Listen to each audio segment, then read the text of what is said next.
बिस्मिल्लाहिर्रहमानिर्रहीम। अस्सलाम वालेकुम दोस्तों, आज हम पाँचवें फॉरेक्स ट्रेडिंग लेसन के लिए हाजिर हैं।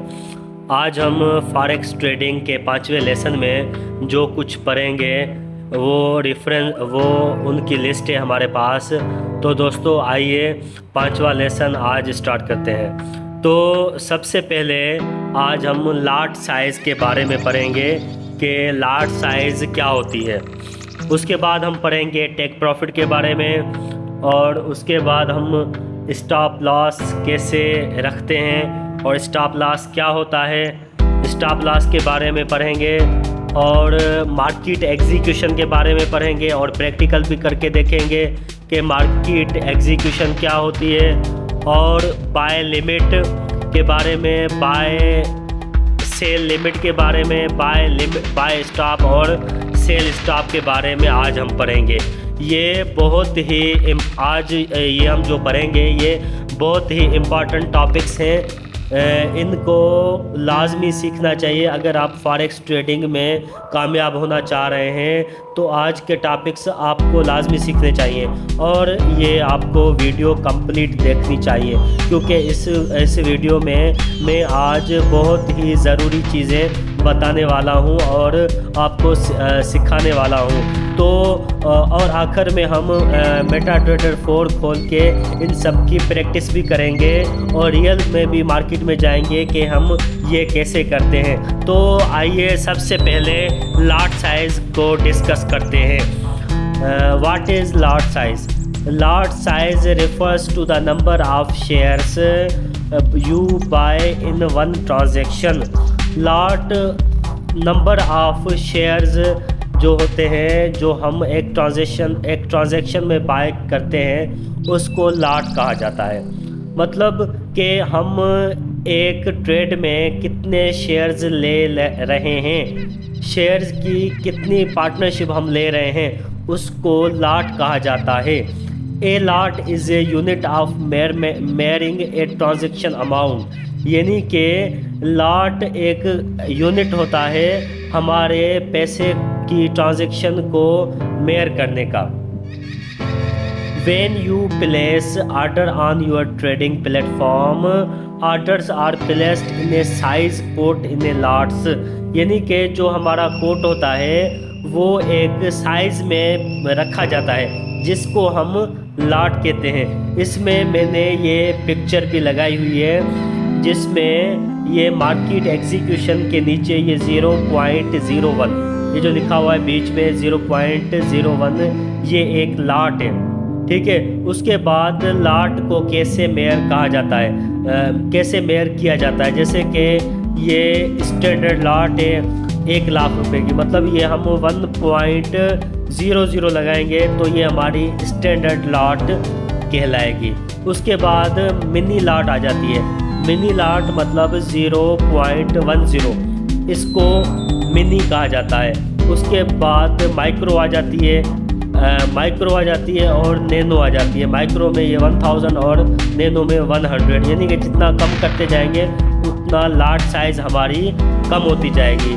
आगे जाके हमने ये मेटाट्रेडर 4 में लॉट साइज़ को सीखना है और लॉट लगानी है हमने कि कैसे लॉट लगाई जाती है। अच्छा, उसके बाद what is take profit? Take profit क्या होता है? One of the most important pre-calculated price level used by traders today is called take profit। मतलब कि एक ख़ास किस्म की प्राइस, पहले से कैलकुलेट की हुई प्राइस, पहले से मतलब कि हम कितना प्रॉफिट लेना चाह रहे हैं एक ट्रेड से, वो हम पहले से इसमें कैलकुलेट कर देंगे और उस प्राइस पे हम ऑर्डर को लगा देंगे कि हमारा ऑर्डर एक मखसूस प्राइस पे पहुँचे और हमारे इतने प्रॉफिट में क्लोज हो जाए, तो इसको टेक प्रॉफिट या टीपी कहा जाता है। This is a type of pending order that is placed to close a profitable position once the market reaches a specific price। ये एक पेंडिंग ऑर्डर कहलाता है जो कि हम फ्यूचर के लिए रखेंगे, जो कि एक ट्रेड को प्रॉफिटेबल करने के लिए एक मखसूस जगह पे रखा जाता है, जिसको हम टेक प्रॉफिट कहते हैं। फॉर एग्ज़ाम्पल, मिसाल के तौर पे हमने XAU जिसको गोल्ड कहा जाता है, गोल्ड को हमने 1930 की प्राइस पे परचेज़ किया, हमने बाय किया और हमने टेक प्रॉफिट 1950 पे रख दिया।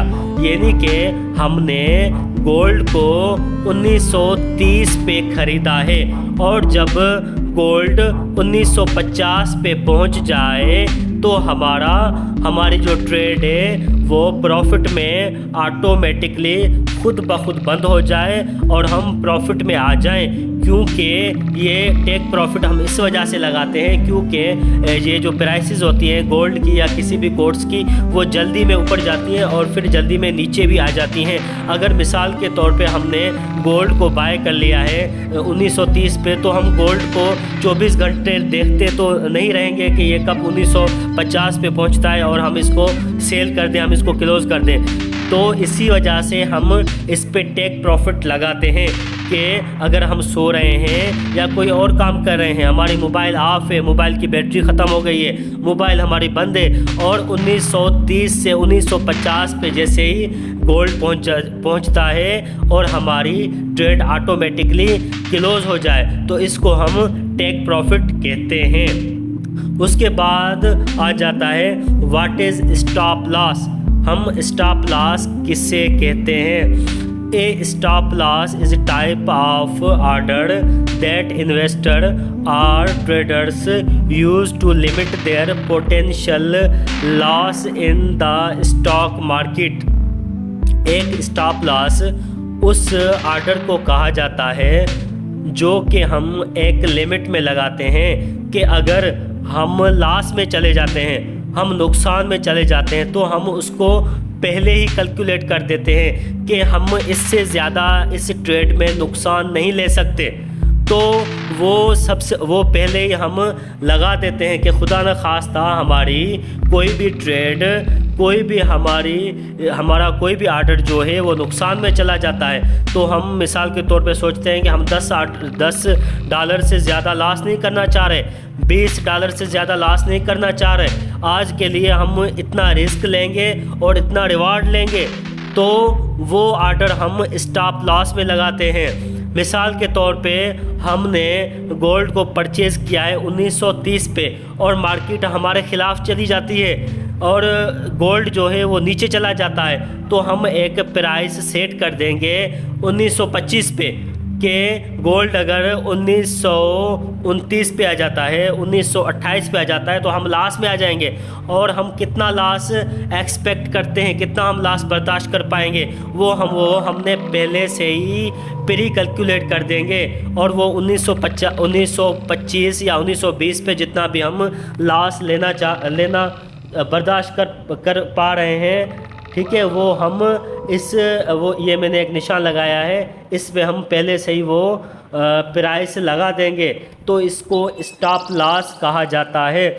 स्टॉप लॉस भी हमारे लिए बहुत ही एक अच्छी अपॉर्चुनिटी है कि हम ज़्यादा लॉस नहीं लेना चाह रहे। इसमें प्राइसेस जो हैं वो जैसे ऊपर तेज़ी से जाती हैं वैसे कभी कभी तेज़ी से नीचे भी चली जाती हैं। मिसाल के तौर पे हमने कोई चीज़ 1930 रुपये में ली है और वो जल्दी से 1900, 1800 या 1700 पे चली जाती है, तो आप सोचें कि हमारा कितना ज़्यादा लॉस हो जाएगा। तो अगर हम 1925 पे रख देंगे तो हम इतने ज़्यादा लॉस से बच जाएंगे, तो इसको हम स्टॉप लॉस कहते हैं। अच्छा, तो स्टॉप लॉस के बाद आ जाता है मार्केट एग्जीक्यूशन। मार्केट एग्जीक्यूशन एक किस्म का ऑर्डर होता है कि जो मार्केट है वो जिस भी जगह पे है, हम कोई भी चीज़ वहाँ पे बाय या सेल करना चाहते हैं उसी टाइम, मतलब फिल वक्त हम जो भी चीज़ सेल या परचेज करना चाह रहे हैं तो उसको मार्केट एग्जीक्यूशन कहा जाता है। Market execution is the method by which traders execute order at the current price with in fractions of A second, मतलब एक सेकंड के भी फ़र्क किए बगैर हम जो भी चीज़ लेना चाह रहे हैं उसी टाइम खरीद या सेल कर सकते हैं। The price can be either higher or lower than the one the trader see in the terminal window as price constantly changes. ठीक है, जैसे कि प्राइसेस जो है वो ऊपर नीचे होती रहती हैं, लेकिन हम जैसे ही मार्केट एग्जीक्यूशन का ऑर्डर लगाएंगे तो जिस जगह पे प्राइस होगी उसी जगह पे ही हम परचेज या सेल कर लेंगे। तो फिल फॉर ऑर्डर जिसे हम कहें उसको मार्केट एग्जीक्यूशन कहा जाता है। अच्छा, उसके बाद ये एक 4 किस्म के ऑर्डर्स होते हैं। ये एक बहुत ही इम्पॉर्टेंट किस्म के ऑर्डर्स हैं जो कि मैं अभी आपको थ्योरेटिकली समझा भी रहा हूँ और आगे जाके प्रैक्टिकल में भी समझाऊंगा। पहले किस्म पे ये होता है बाय स्टॉप का ऑर्डर। ठीक है, बाय स्टॉप का ऑर्डर जो है ये मार्केट ऊपर जा रही है। ठीक है, मार्केट ऊपर जा रही है, यानी कि मिसाल के तौर पे हमारा गोल्ड जो है वो 1925 पे है, 1925 पे है। हम चाह रहे हैं कि गोल्ड जैसे ही 1930 पे आए और हमारा ऑर्डर लग जाए और हमारा बाय का ऑर्डर लग जाए, हम इसको खुद ब खुद बाय हो जाए। तो अभी जो है गोल्ड 1925 पे है, जैसे ही 1930 पे पहुंचेगा तो गोल्ड को हम बाय कर देंगे, तो इसको बाय स्टॉप कहा जाता है। ठीक है, order placed above the current price is rising up, यानी कि वो ऑर्डर जो करंट प्राइस से अबोव प्लेस किए जाते हैं उनको बाय ऑर्डर कहा जाता है। उसके बाद आ जाता है sell order. Sell order buy order के बिल्कुल मुखालिफ होता है। सेल स्टॉप में जैसे ही मार्केट नीचे जा रही है, मिसाल के तौर पे गोल्ड की मार्केट अभी 1930 पे चल रही है और हम सोच रहे हैं कि मार्केट जैसे ही नीचे जाती है 1925 पे जाती है तो हमारा ऑर्डर सेल हो जाए, तो गोल्ड हमारा सेल हो जाए, तो इसको हम सेल स्टॉप कहते हैं। उम्मीद करता हूँ कि आपको बाय स्टॉप और सेल स्टॉप दोनों समझ में आ गए होंगे। उसके बाद आ जाते हैं सेल लिमिट पे कि सेल लिमिट क्या होता है।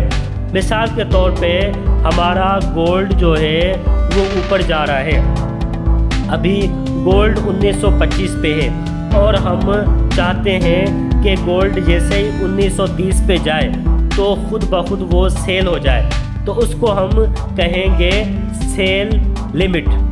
Order placed above the current price is falling down, जैसे कि प्राइस ऊपर जाए और हमें उम्मीद है कि ऊपर जाने के बाद वो मार्केट नीचे आएगी, तो हम ऊपर एक सेल लिमिट का ऑर्डर लगा देते हैं। तो मिसाल के तौर पे 1925 पे मार्केट है और जैसे ही मार्केट 1930 पे हो जाएगी तो हमारा ऑर्डर सेल हो जाएगा, तो इसको सेल लिमिट कहते हैं। उसके बाद बाय लिमिट आ जाता है। Buy limit order placed below the current market rising price is rising, जैसे कि हमने एक ऑर्डर 1925 पे हमने गोल्ड को देखा कि 1925 पे गोल्ड खड़ा हुआ है। ठीक है, तो अभी हम चाह रहे हैं कि गोल्ड जैसे ही नीचे जाए 1920 पे जाए तो हमारा ऑर्डर एक बाय का ऑर्डर लग जाए, तो गोल्ड जैसे ही नीचे जाएगा 1920 पे हमारा एक बाय लिमिट का ऑर्डर लग जाएगा, तो इसको हम बाय लिमिट कहते हैं। तो दोस्तों अभी ये हमारी थ्योरी कंप्लीट होती है, अभी हम चलते हैं प्रैक्टिकल की तरफ। ठीक है।